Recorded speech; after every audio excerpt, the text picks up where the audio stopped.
pull it up on my computer. Okay, so I'll get on a camera in a little bit, Chet. I was gonna, it doesn't matter. No problem. Yeah. Okay, so welcome everyone. Nora Amos, Town of Ashland. Nice to see everyone. Thank you all to the ConnectRVA folks for coming to Ashland last night. So we are continuing to hold virtual meetings. Thank you for coordinating that.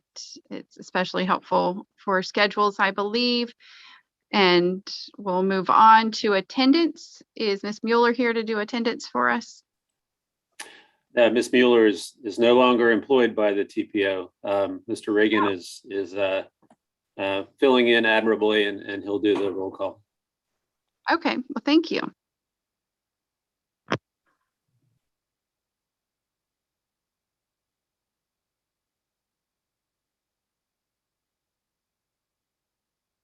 Sorry, I am a little slow as well here. All right, so roll call. Town of Ashland, Nora Amos. Here. We don't have a Charles City County member, so Chesterfield, Barbara Smith, I have you in. Here. Good morning. Goochland, Tom Coleman. I'm here. Yeah, thank you, and I think I saw Michael Campbell as well. Yes, I'm here. Good morning. Hanover County, Joe Vadunas. I thought I saw Joe. And I think I saw a note that Michael Flagg had joined us as well. Yes. Good morning. Henrico, Sharon Smidler. I believe I saw Sharon's name on there. Kelly, or I'm sorry, New Kent, Kelly LeDuc. Hi, good morning, Phil. I'm here. Good morning, thank you. Powhatan, do we have anyone from Powhatan? Okay, City of Richmond, I saw Travis Bridewell on the list very early, and I'm here. Is Ms. Clark with us? All right, good morning, Travis. Thank you for joining us. Sure. Let's see. Do we have anyone from the Capital Regional Airport Commission? John Rutledge? I saw Patricia Robinson from GRTC. Good morning. Yes, good morning. Do we have anyone from RMTA? Okay. Our ConnectRVA representatives are here, Chet and Sulab. Ride Finders, I saw John O'Keefe. Good morning, John. Hey, morning. DRPT, I saw Tiffany. Good morning, Tiffany. Good morning, Phil. With VDOT, I saw Jacob Herman. Do we have anybody else from VDOT? Good morning, Jacob. Thank you. Morning. VCU, do we have John Leonard? He's our CTAC rep on this committee. NAACP, Mr. Johnson, Walter Johnson. Okay. From the Richmond Area Bicycling Association, Champ Burnley.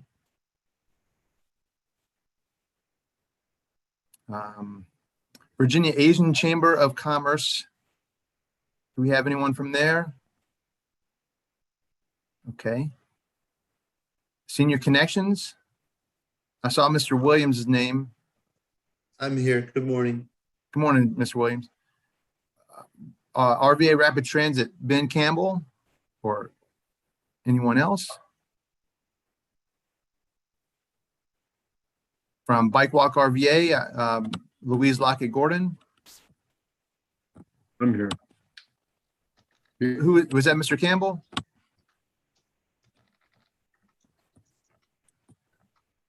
Was that you, Mr. Campbell, saying you're here?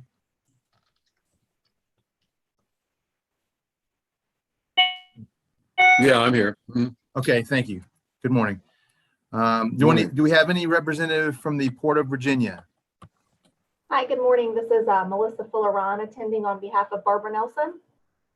Good morning, Ms. Fuller. I saw your name and wasn't aware of who you're representing. Thank you. You're welcome. Southern Environmental Law Center. I have Trip Pollard. Here. Good morning, Mr. Pollard. Morning. Virginia Center for Inclusive Communities. I don't have anybody listed there, but do we have anybody who's joined? Okay. Virginians for High Speed Rail. Okay. The Federal Highway Administration.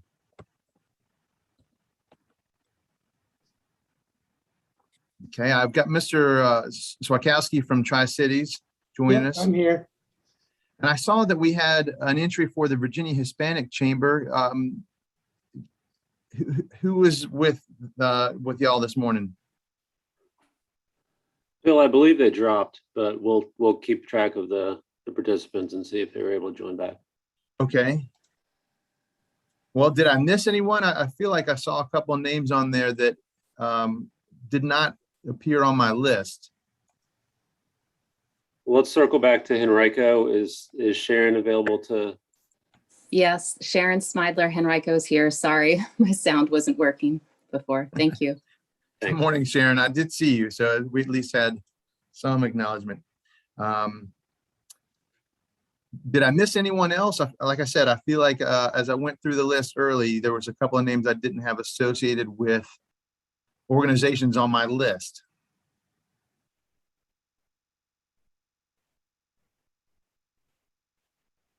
Okay. Well, I believe that handles everything. Back to you, Nora. Thank you, Phil. Appreciate that. And thank you to everyone for attending this morning. The next item on our agenda is the consideration of amendments to the agenda. Are there any amendments to be proposed? Okay, not hearing any. Moving on to the approval of the July 22nd meeting summary. Do we have a motion to approve the July 22nd meeting minutes? Nora, this is John O'Keefe. I'll make a motion for that. Thank you, John. Do we have a second?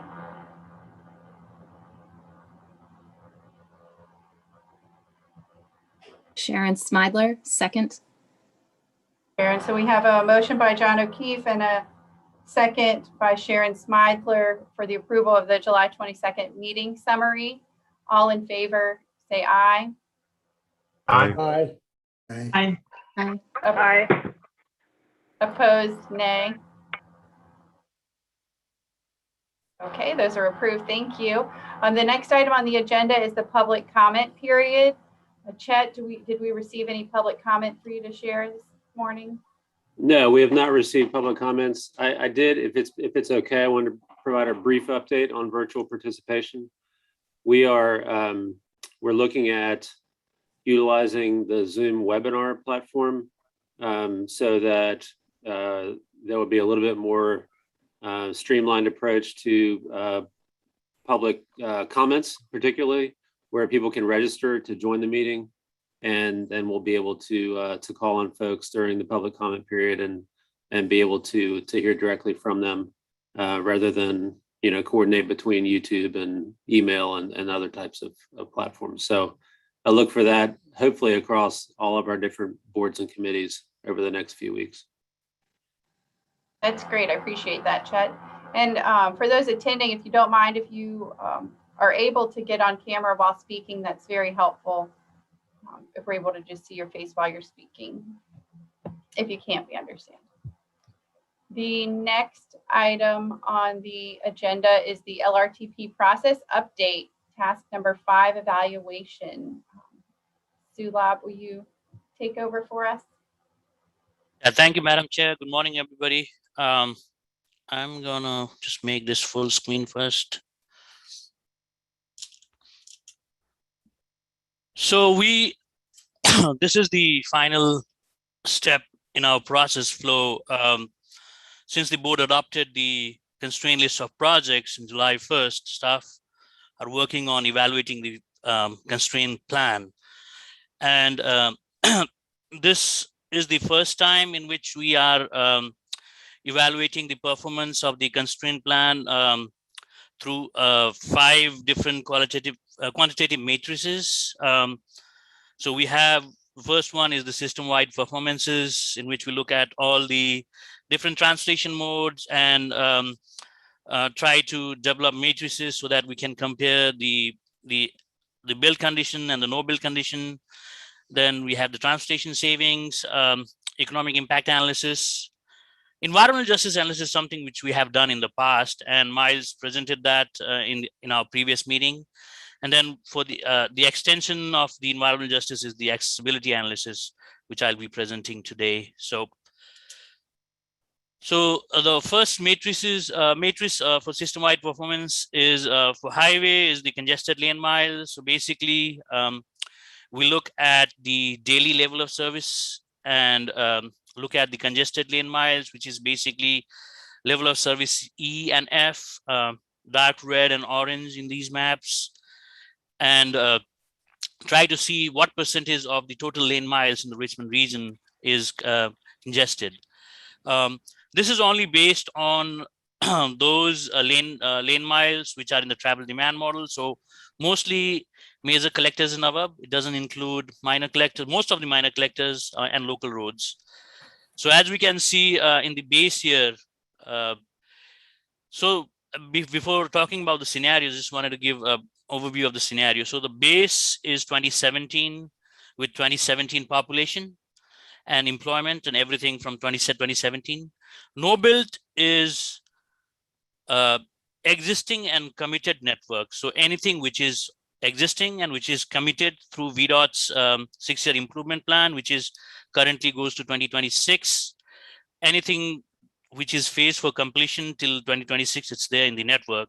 And the population and the employment is for 2045. So basically, we are looking at whatever we have now, and we don't build anything in 2045, but look at what the volumes and traffic and employment and population is in 2045.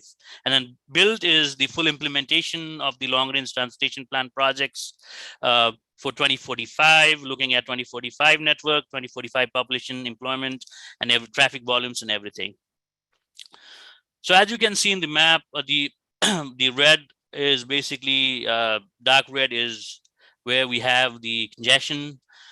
In 2017 base year, only 8% of the congested of the total lane miles is congested. In no build in 2045, if we keep the same condition for 2026, it's 18%, and it decreases a little bit to 17%, even though we add 232 lane miles from no build to build conditions. It's hard to see in this map since this is a static map, but we can see some changes from build to no build. Around 360 Swift Creek in Chesterfield, some changes in I-64 in Western Henrico, a little bit from F to E, some changes in 360 in Hanover County, and so forth, smaller changes. So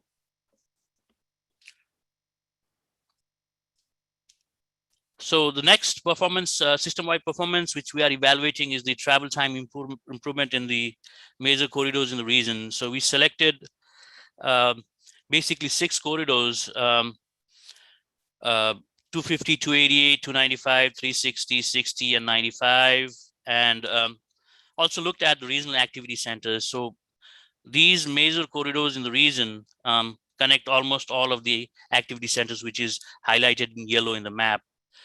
So as we can see, based on no build and build condition, the congested travel time, that's the maximum travel time in peak period, which is normally AM and PM peaks. What is the travel time to take the entire corridor? So looking at no build and built, there's some differences. So that's the basic benefit which you are getting from the implementation of all the projects. So 288, since we have the hard shoulder running, it gives us a saving of 1.78 minutes to travel the entire corridor. Likewise, 360 from Courthouse Road to Autodale Road, it gives a little more than around 1.5 minutes. And then we have other corridors which we have less than a minute differences. The 250 from West Creek to CBD, that has a major change. It gives at least almost 4.5 minutes of travel time savings. Hey, Sulab. Mm-hmm. I had to step away for a second. It's got a quick question. And Sure. I'm looking at this with very good interest from our standpoint too. Probably just asking for some outputs from you to do the same thing for us. Is the base the 2017 base year? Yeah, base is 2017, but we are basically evaluating the difference from Yeah, no build. 2045. Yeah, 45 Okay, no okay. build to build. Yeah. Great. Okay. As you're probably suspecting, we'll be asking for some output information that you've already run, but just so we could do the same thing in our area, which of course has less corridors, but still will be very good information to present to the public. Thank you. Sure. So as we can all see, everything is increasing from the base here because we have a increase, almost 30% increase in population, at least 16% employment, increase in employment. So it's increasing from base to no build, but it's again decreasing a little bit from no build to build because of the implementation of the plan. So daily volumes and yep. I'm sorry, this is Barb. Hi, Barb. On that last slide that you were at, the time savings relates to the length of the road too, right? Like the 3/10 on 295, but look how long 295 is. Right. Yeah, it relates to that. So should we add another column that says something like per mile? So Yeah, I think everything's relative. Yeah, I think that's a great idea. Yep, we'll do that. Right. Thank you, Barb. Thanks. And then we look at the daily volumes and VMT per capita. So again, this map is pretty small, but we see some changes. The more dark it is, the more volumes on road. From the base to no build, there's a lot of changes. You can see 64 becoming totally darker red with added volumes. I think there's a section 288 which becomes more darker. So based on the calculation, the VMT per capita for the base that's the vehicle miles traveled daily per person. That's 33 miles. No build, it's 35 miles, 35.87 miles, and it decreases a little bit, 35.82 miles for the built condition. So when we analyze this VMT per capita, the difference from base to from no build to build is like 19 miles. So we are saving annual saving VMT per capita is 19 miles. That seems to be a nominal number, but once we multiply that 19 miles with the future population, which is around the magnitude of 1.4 million in the region, that gives us almost 25 million VMT savings annually. So that's a huge number. I guess, is there the calculations, I guess, in modeling behind that available? That just seems unlikely, given the number of lane miles added. The experience everywhere in the country pretty much is that increases rather than decreases VMT. So we have added lane miles, but we have also added some interchanges. So that decreases the total travel time because of new interchanges like Gayton Road, interchange in 290 I-64. And sometimes well, that would impact travel time, but not likely VMT. It just, with induced demand, these numbers seem out of whack with experience elsewhere. Right. This is based on the travel time calculations from the travel demand model, which is developed by VDOT and maintained by RRTPO, and it meets all the standard, the federal standards for using it. So it basically came out from that.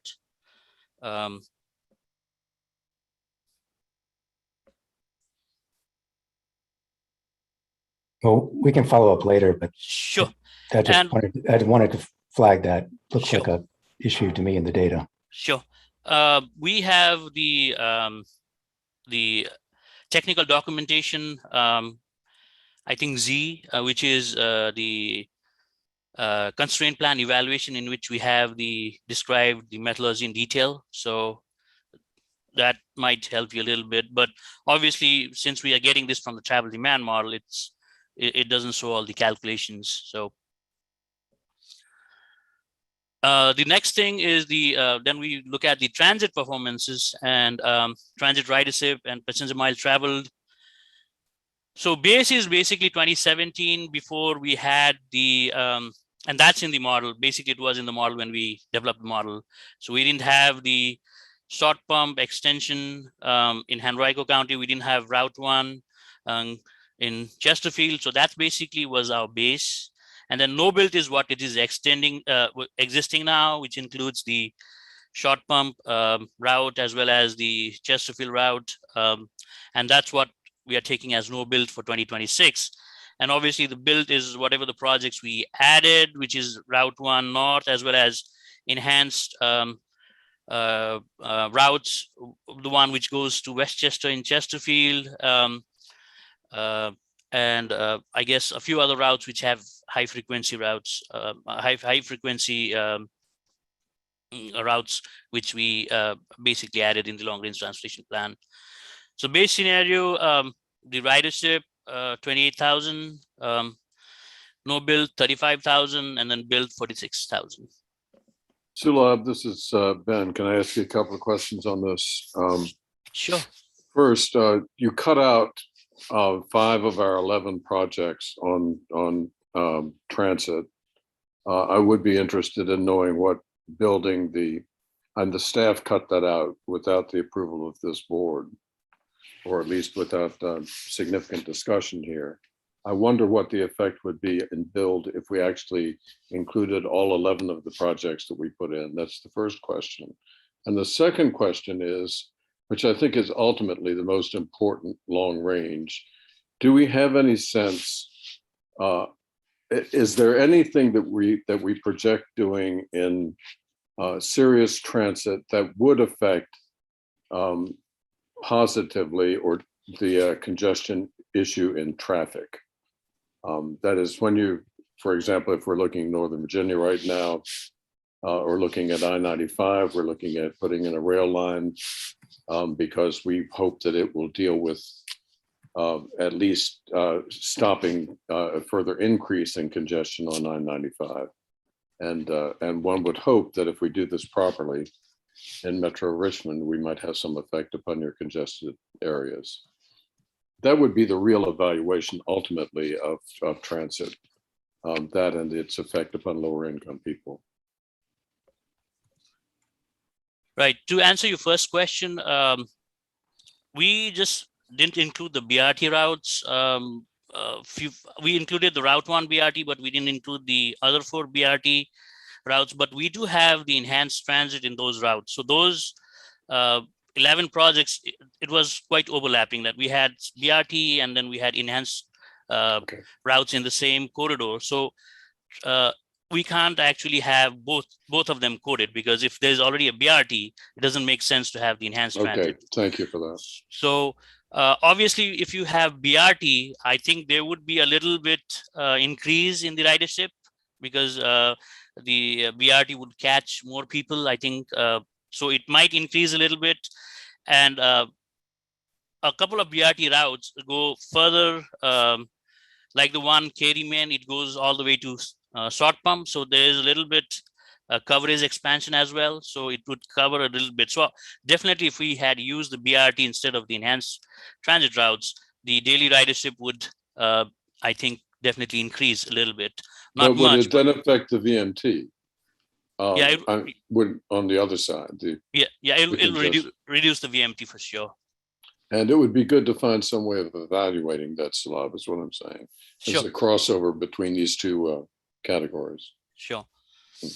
Yeah, I think we have already coded those projects while evaluating those projects in the travel demand model.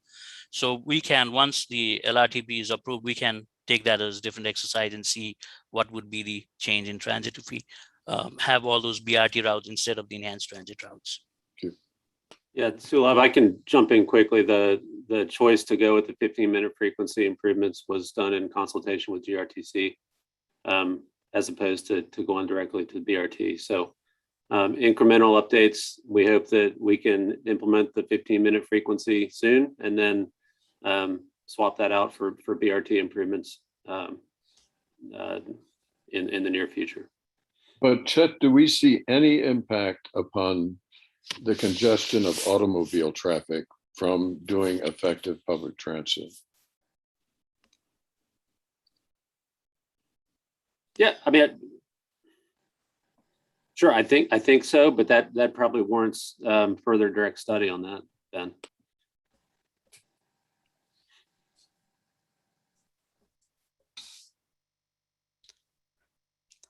Thank you. Continuing with transit, the premium transit mile is just a metric. If we are comparing different cities, peers like Raleigh or maybe Charlotte, we can just say they see what the premium transit miles is in the region. So basically the premium transit miles is BRT routes or higher, like light rail could be those as well, or enhanced transit route, which has a daily ridership of more than 5,000 people. So looking at the base scenario, we have the Pulse, which is 7.6 miles, roughly 8 miles. So that doesn't change in no build. And then we add the Route 1 BRT, so it becomes 23 miles in the future, as we can see in the map. And the last thing about the transit performance is the percentage of population and different population groups as well as households served by transit. So base is blue, the no build is orange, and build is gray. So we can see from base to build the percentage of total population who have access to transit, which is basically calculated as living within 1.5 mile of transit stop. That's 35% in the base year, which increases to 37%. Similarly, we have that for elderly population. Low income population, it's 62% now, which increases to 64.8%. Zero car household, that's the, I think most of the zero car households have transit coverage, 71% now, 73 in no build, and 73.90 in the built condition. The minority population coverage, it's 48% in the base, but it decreases to 46% in the build and a little bit increases in 47%. That's because the minority population in the Richmond region is increasing. That's the trend nationwide. So when we projected the minority population for 2045, based on the national and regional trends, the minority population in the Richmond region increased. So now we have, I think the 2020 census just came out, and I think we have 41% people who can consider be minority population. That's projected to be almost more than 50% in 2045. That's why the coverage for the minority population is increasing. And there's a lot of shift in minority population towards the suburbs, where there is no transit coverage as well. So that's also getting this fact. Hey, Sulab, got a quick question. And maybe I just missed it when you're describing this table. When you say served by transit, you mean like within the TAS or within the census tract or within the census group, or I mean with the block, or what you use for a served by transit?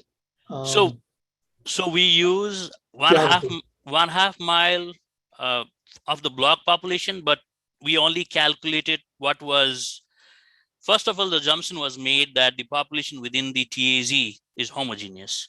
And then whatever the overlap of the transit coverage is within that TAZ, that was considered. So if, let's say, a transit stop overlaps with TAZ1 and only covers 30% of area of the TAZ. So we assume that only 30% population of that TAZ would get the coverage.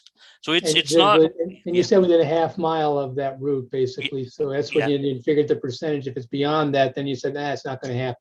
Right. Okay. Makes sense. Thanks. Then we go to active transportation. So active transportation dedicated miles basically are bike facilities like bike lanes, shared use path, buffered bike lanes, on any mixed use, which can be directly considered as active transportation centerline miles. So base, we have 136.20 miles within the region. In no build condition, we add a little bit mileage. That's basically because of the funding of some of the segments of fall line trail in the Richmond region. And then build, obviously, we have all of fall line trail, and we also add some other like the Virginia Capital Trail Spur in Charles City County, as well as some other trails. So overall, we added 52.91 miles, making almost 193 miles, centerline miles of dedicated active transportation mileage in the region. Bob, this is Joe. Can you go back to that slide? Sure. I just want to and confirm this point for me, but the build represents projects that are identified in the long range transportation plan. So that's not capturing other active transportation miles that may be added during that time period. Is that correct? Yeah, it's only looking at what is existing now based on the VDOT SIP and what might be added because of the implementation of long range transportation plan projects. So anything out of that is obviously not captured. Okay, I think that's a point that we just need to make clear because I think we could some people may look at this and go, well, that's not very impressive considering that 43 of those 52 miles added are comprised of the fall line trail. Because I know that there are a lot of improvements planned here in the next several years that are going to add significantly to that mileage that are not included in the LRTP. Right. Thank you. Thank you. Then we go to the park and ride lots. Basically, we have 8 official lots based on the park and ride study we did for the region. It's not going to change in the no build condition. We don't have anything programmed. And for the implementation of the plan in build condition, we add, I think, 14 park and ride lots with 2,600 spaces, parking spaces. So that increases to the overall total parking spaces would increase to 4,256. And this is only counting the official lot. It doesn't look into the parking spaces which is available in unofficial lots and which is currently being used. And all of those relate directly to mass transit lines, is that right? Yeah, some of, not all the proposed park and ride lots are near transit, but most of them are near transit. So yes.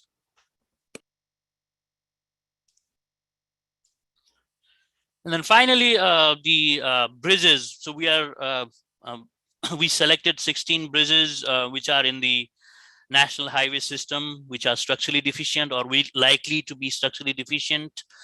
So overall, almost 500,000 square feet of structurally deficient deck areas will be replaced or rehabilitated to good condition.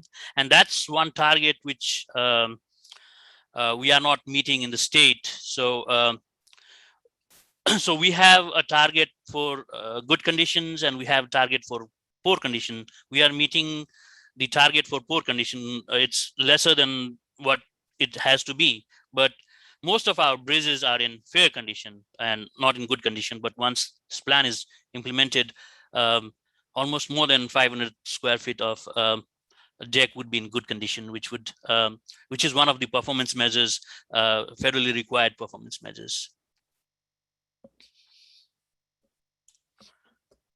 Okay, so then we go to the annual transportation savings.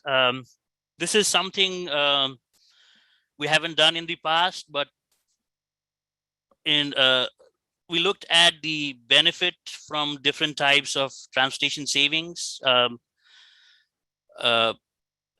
So can be broadly divided into three types of savings.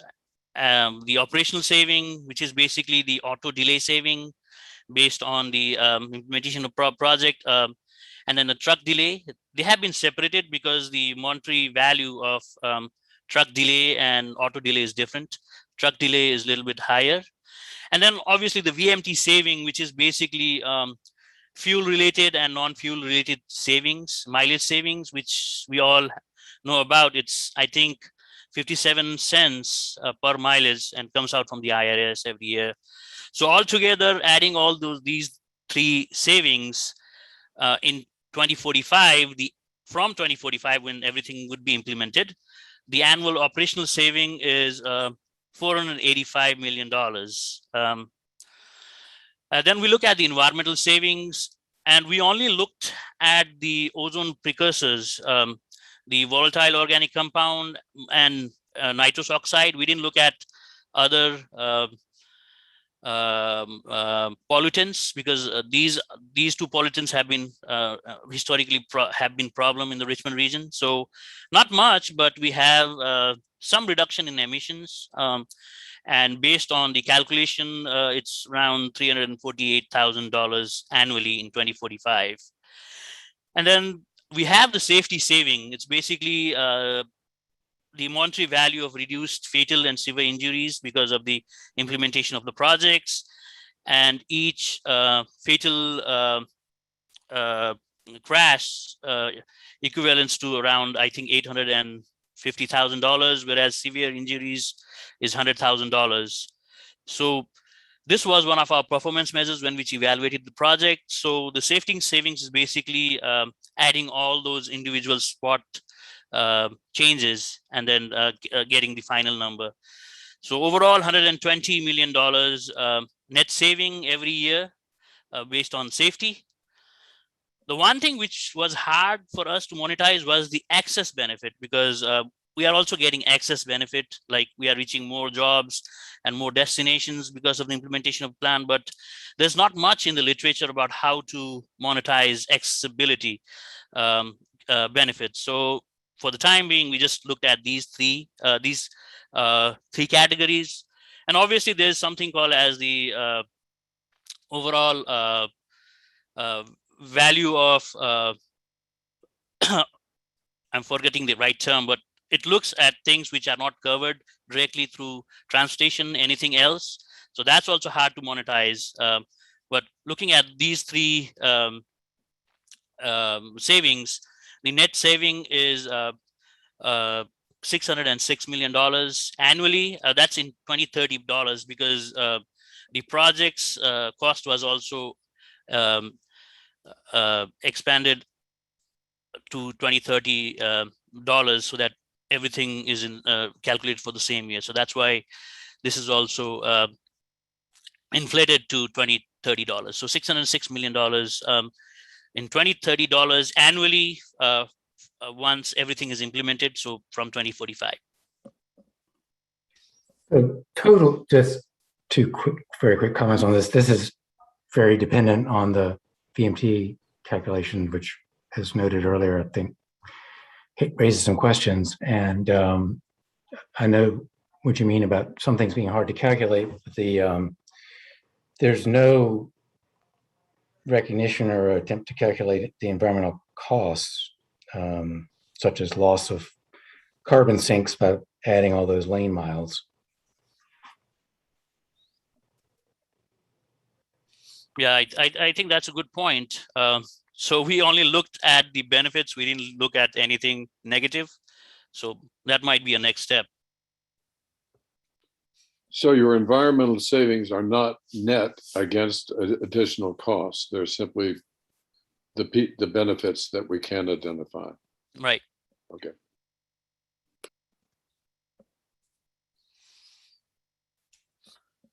Okay, and then we did something called the economic impact analysis, EIA.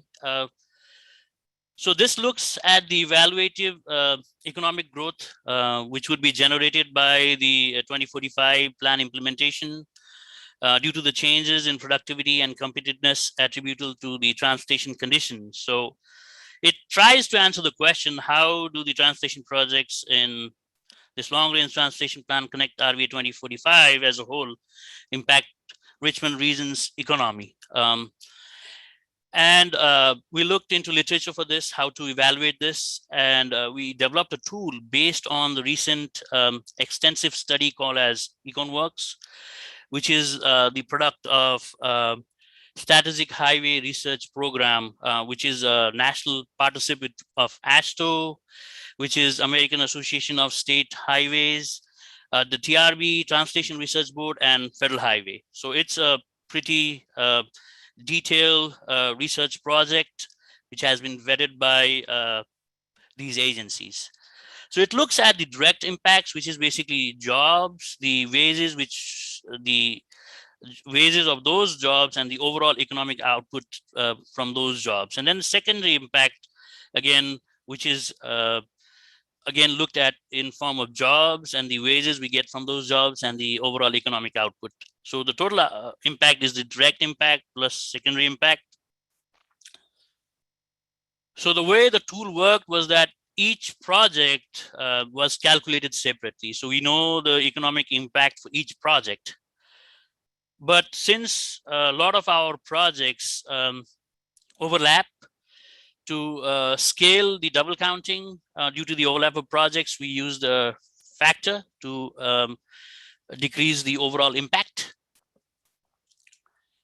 And this is the results, what we got. So the full implementation of ConnectRVA 2045 would have this positive impact for the Richmond region's economy. 56,223 direct jobs and 38,046 indirect jobs will be created when the plan is implemented. So it's by 2045, overall 94,269 jobs. So these jobs will have 2.8 billion direct wages and 1.9 billion indirect wages as a result of the income and the wages from direct and indirect jobs. So the net economic impact is around $15 billion to the Richmond region's gross domestic product. And just to give you on a magnitude, Virginia's GDP for 2020 was around 477 billion. So we can say that Richmond would be, let's say, taking conservative estimate, 1/7 or 1/8 of Virginia's total GDP, which is around 60 to 67 billion dollars in 2020 dollars. And the net impact of all the projects is around $15 billion, which is $2030, and which would be after the implementation of the plan, which is after 2045.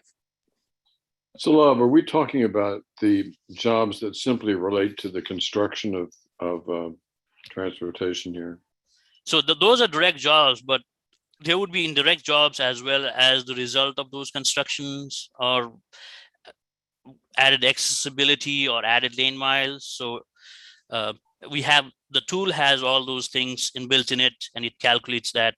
So not just the direct jobs based on the construction, but any other indirect jobs which would support those jobs as well.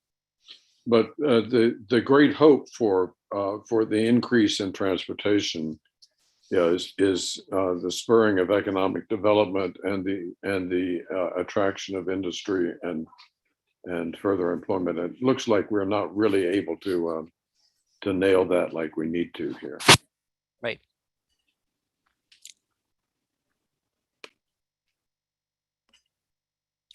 So this was the first attempt to do this kind of analysis. We are still in its infant stage. And this is something which needs specialized help to do this kind of analysis. So we, based on which was nationally recognized tool, and just used whatever the direction it gave us.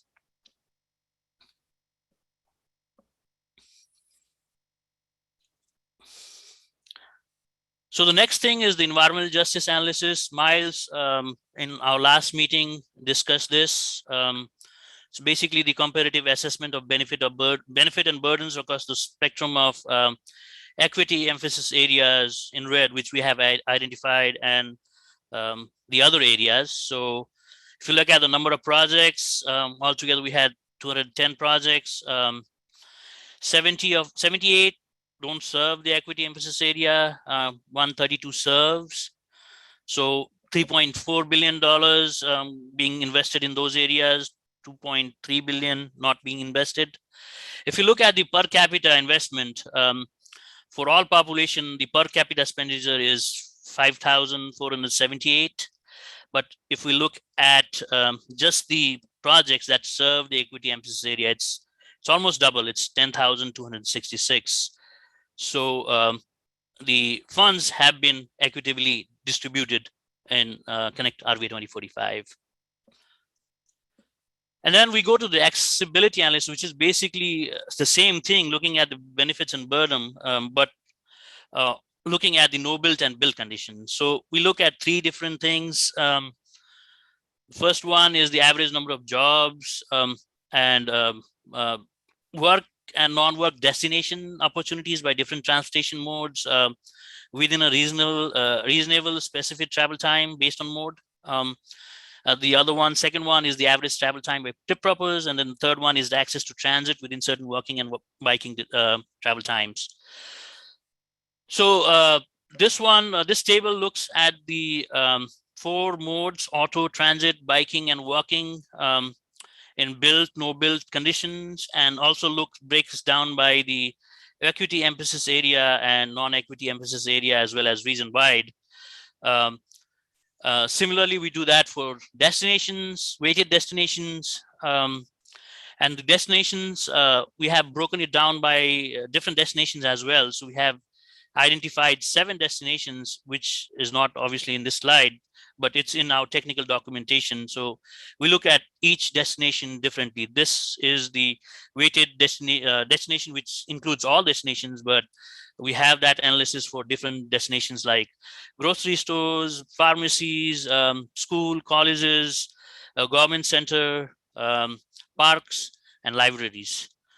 So overall, looking at that, the per capita net accessibility benefit region-wide is 485 new jobs and 5 new destinations.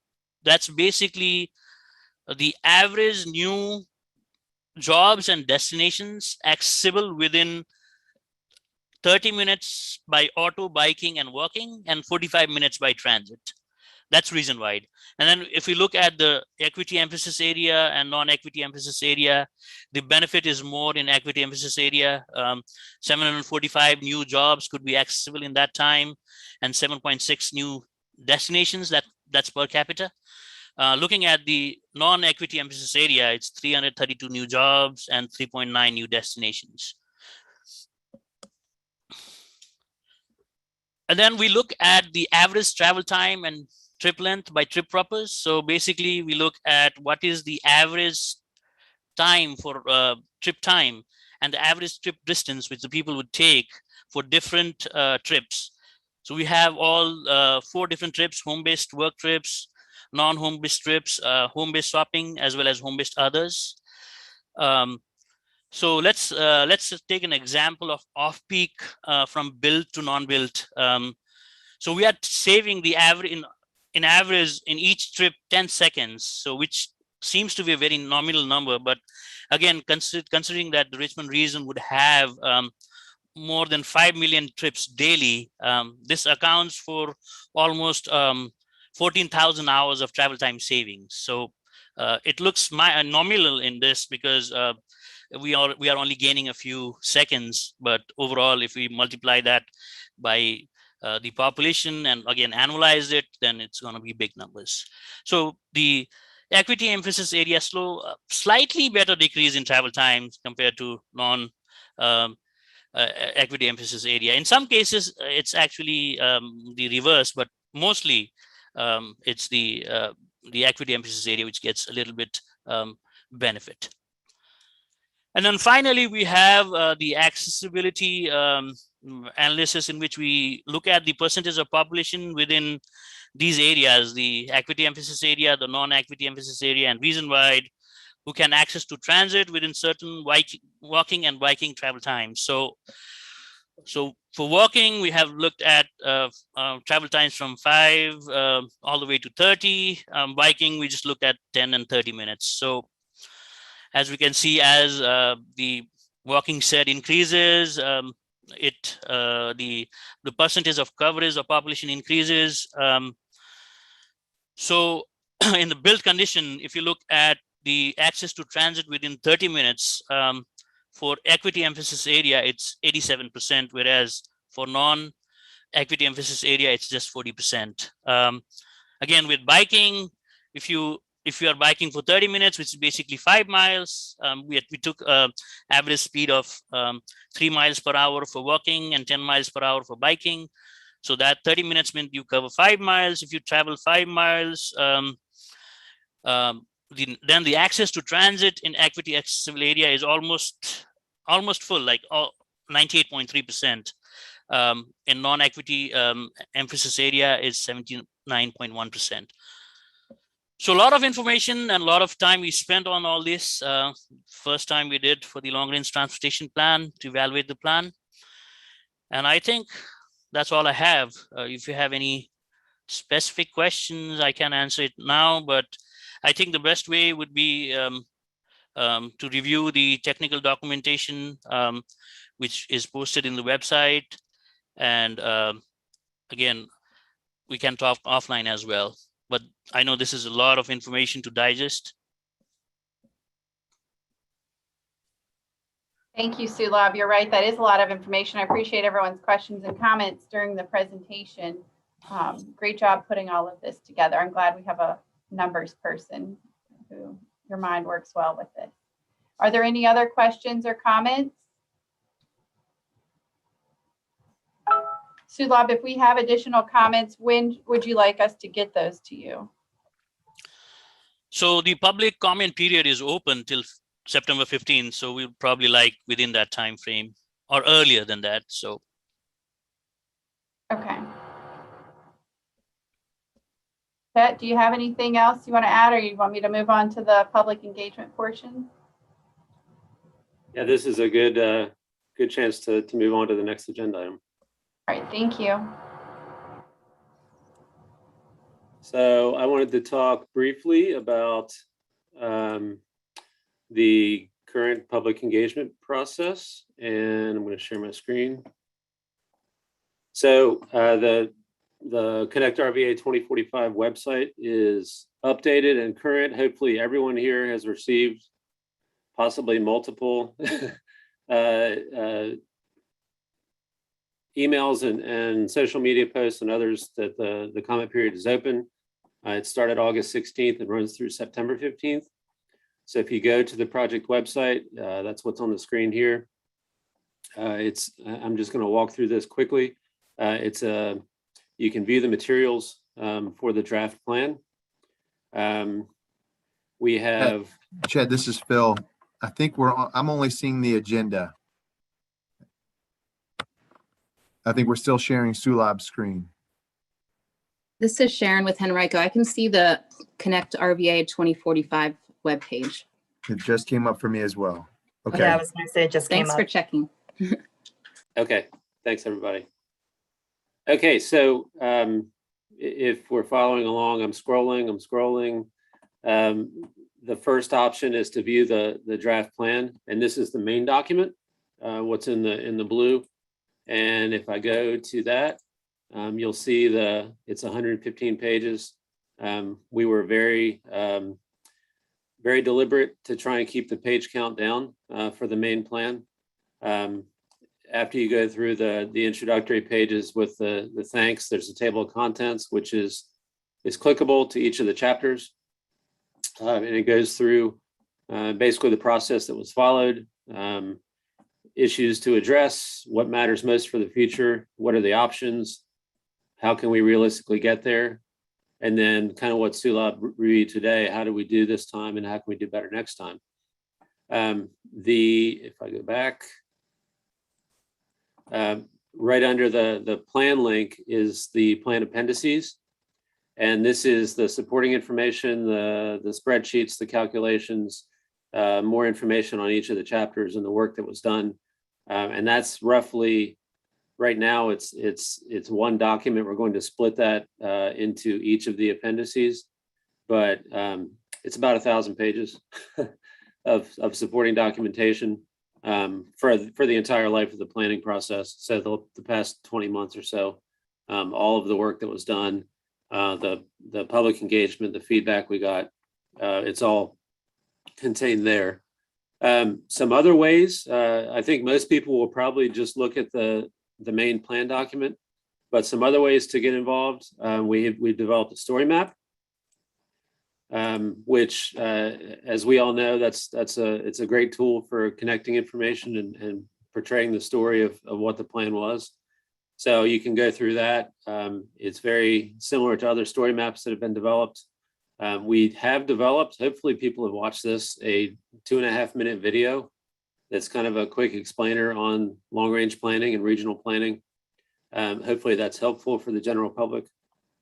But we'll go through the vision, the goals, the guiding principles, the planning process, and then it goes into the different projects. The projects in the story map are oriented around the 5 goals that were set. If you remember, the first was safety. So you can go into individual projects and look at the safety rankings. So we'll click here. And this is Richmond Henrico Turnpike. And it talks about the project itself. And you can link to the individual scorecard.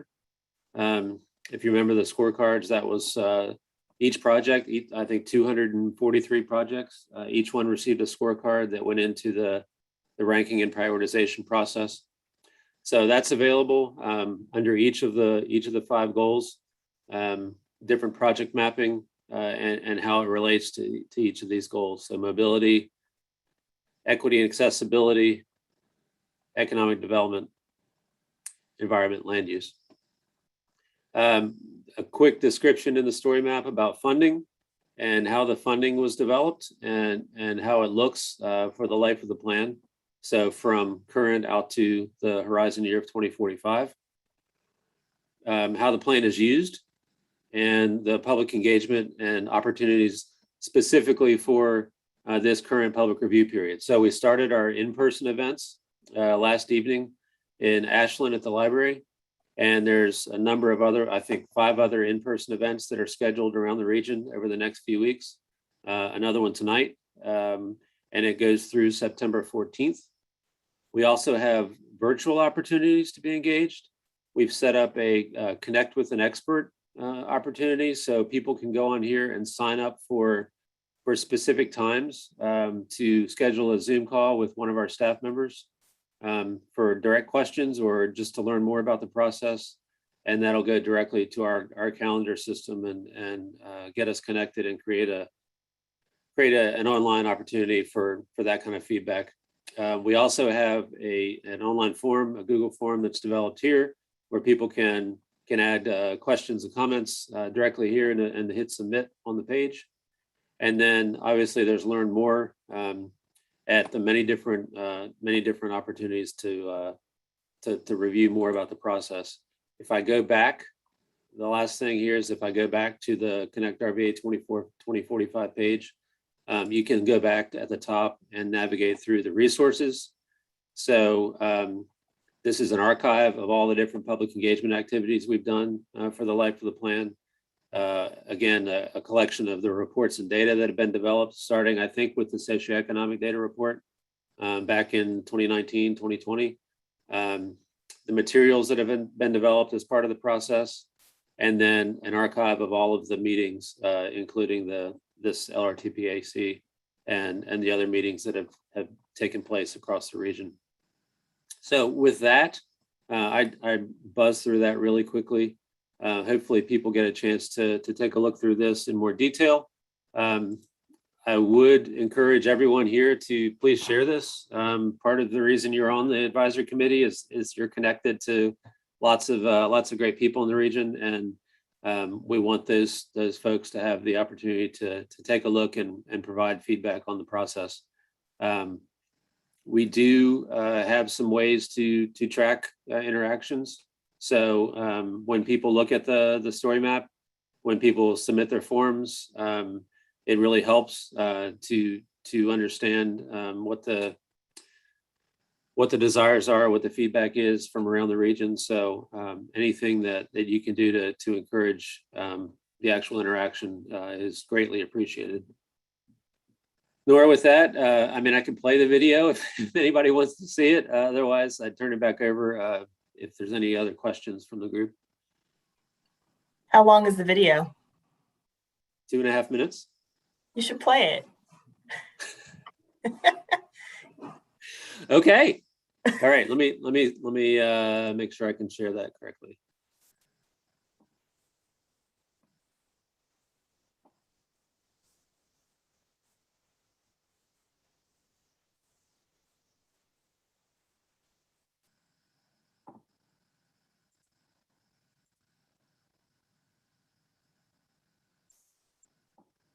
All right. Can everybody see the blue screen? All right. Yes. Let it go.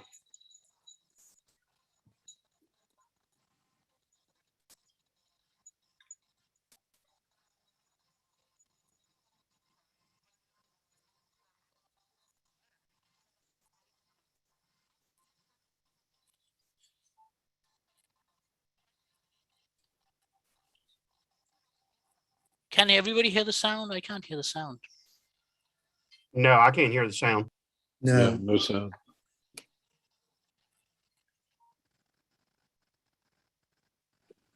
Powhatan is spelled wrong there. No sound. Okay.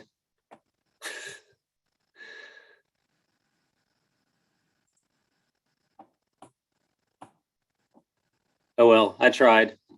I heard people say they couldn't hear it. So please go in and view it yourself and try directly. You got a typo there, Chet, on Powhatan on that map that just showed up. Okay. Powhatan. Thank you. Yeah.